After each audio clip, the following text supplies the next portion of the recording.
Hi, today I want to show you and walk you through a student example of an editorial essay. This will give you a really good idea of what I'm expecting in this assignment. Before you watch this video, I recommend that you take time to read this essay on your own, so that way you'll be able to follow through more quickly. So first of all, the formatting of this essay is really lovely. That's always a plus, and that always puts me in a good mood when I sit down to grade it. The thing that I really love about this essay is that she's done such an excellent job of giving good background information. And that's one of the hardest and most overlooked aspects of this assignment. So you need to let your reader know, what is your issue? When did it begin? Who's involved with it? Why is it controversial? What do the different sides believe? That all needs to happen in your introduction before you announce your position and give us your thesis. And so as you see here, this student did an excellent job there. She explains on June 15th, 2020, former President Barack Obama created the Deferred Action for Childhood Arrivals program, which is referred to as DACA. And this was a really relevant topic when she was writing about it in October of 2018. It's no longer so relevant because in June of 2020, the Supreme Court ruled on it and said that Trump's decision to do away with the program was unconstitutional, and so the program still exists.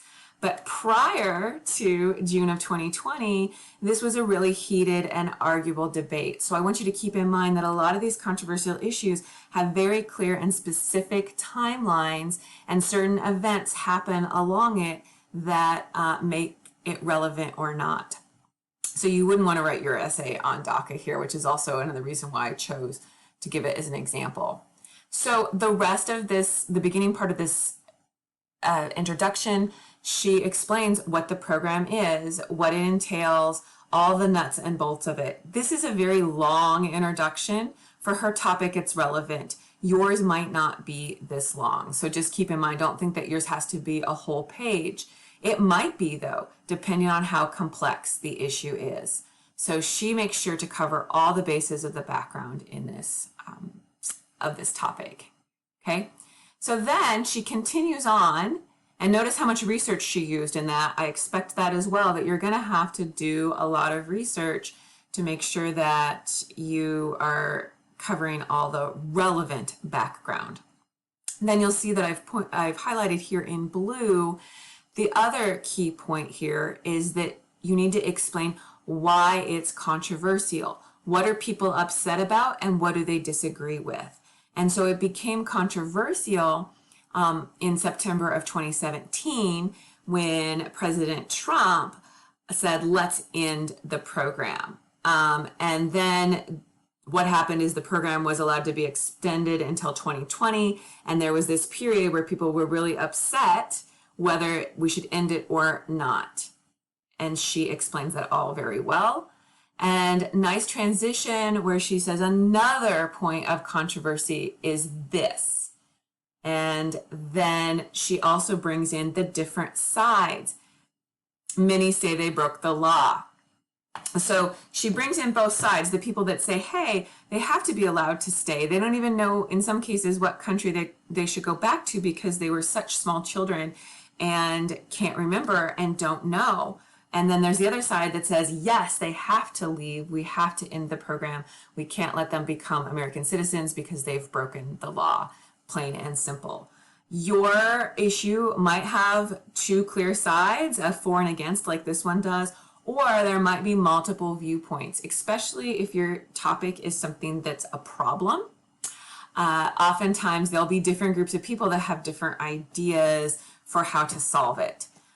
So she did an excellent job of explaining the different viewpoints. And then all of that happens right before she gives her thesis. And I've highlighted her thesis in green. It is a 2-sentence thesis statement, which isn't ideal, but for these purposes, it works pretty well. I've highlighted it in green, and she states her position very clearly. DACA recipients are crucial to the United States, and therefore Congress should implement a way for these hard-working individuals to stay. So she makes her position, the side that she's taking, very clear. Then in the next sentence, they have already impacted the overall growth of our economy, boosted education, and have strengthened our unity as a nation. What I really love about this thesis statement is that she is giving us a list of her reasons. She's giving us a preview of the meat of this essay. Here are the reasons why I hold this opinion. Then we know, as we read the rest of the essay, that we can expect entire paragraphs developed with each of these points. And that's what I'm looking for when I grade your essay. And you'll see that she did a great job here. The first topic sentence for her main point, with a multitude of DACA recipients, it would be better suited for the economy if we were to help them. And so right away, she's developing a clear topic sentence that states her point, which is a reason why they should stay. It's a reason that supports her position.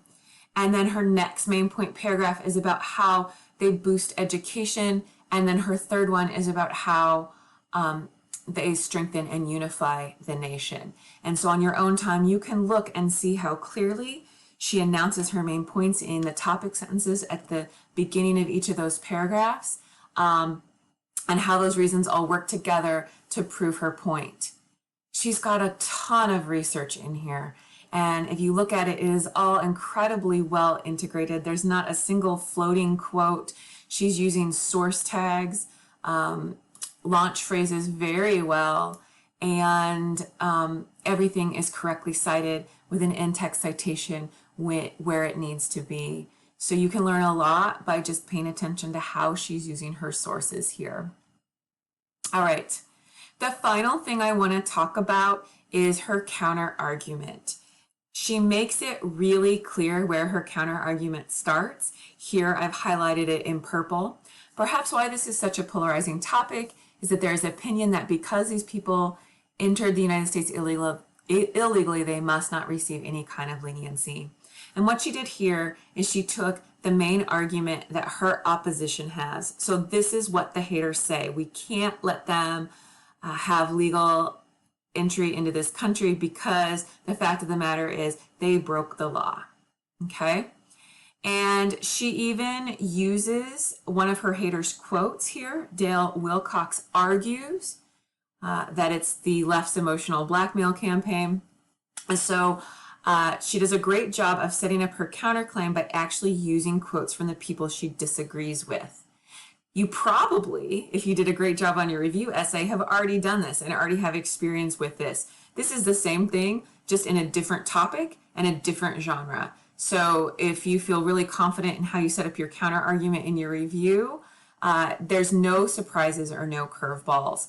And then she has a really finely nuanced and interesting rebuttal. There's no concession. She doesn't agree with Wilcox on anything, okay? And she points out that Wilcox is actually talking about a different group of immigrants, not these childhood immigrants that are part of the DACA program. And she's saying, look, he's talking about different illegal aliens here. It's not the same. So he's really invalid here. So I thought that that was a really nice job as well. The one difficulty or the one weakness I see here is that she ended her essay very abruptly after the counter argument, and you do not want to do that. You want to give us a little bit of a closing, a little bit of reiteration of why this issue is important to wrap up your essay. So I really hope that this helped you see what I'm expecting and give you an idea of what a college level argumentative essay entails and how to construct it. As always, reach out to me if you have any questions or you're struggling with this assignment. Happy drafting.